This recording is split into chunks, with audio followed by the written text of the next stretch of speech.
It's important to know things like imposter syndrome are there. It's important to know the ceilings are there. Not to have these things being the barriers, but to know that that they are there. Because if you don't realize they are there, and you don't acknowledge these things being in place, what's going to happen is you're going to walk happily in the clouds with your head in the clouds, but not knowing what you're facing. You have to know what your obstacles are to get past them. And I think it's important. Amen. 1 second, Wiley, 1 second. I know this isn't allowed, but can you say that last line again, please? You have to know your obstacles to know what they are to get past them.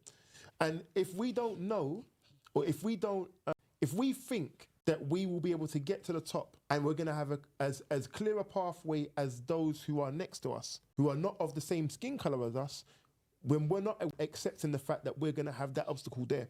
Because ultimately, it's not to say we can't get past it, but it's to acknowledge it's there and find a way around it. Sometimes we have to take a different route than what some people got, the straight route, but it just means you have to navigate your route to get past it. And if you find that you're coming to a dead end, find another route through it.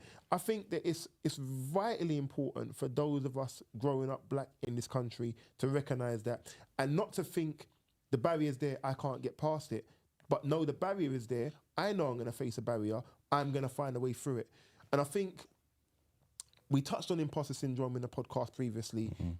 The one thing I will say is never feel you are not in the place you are meant to be. Right. Because you are there for your own merit. Now, what you do when you're there is just as important as getting there. There's no point in getting to the table, but then you're not voicing your voice. You have to get to the table and talk and be heard and stamp your ground to let everyone know you are there. And it don't mean you don't have to be there as a black voice. You just have to be there as a strong voice of your own convictions.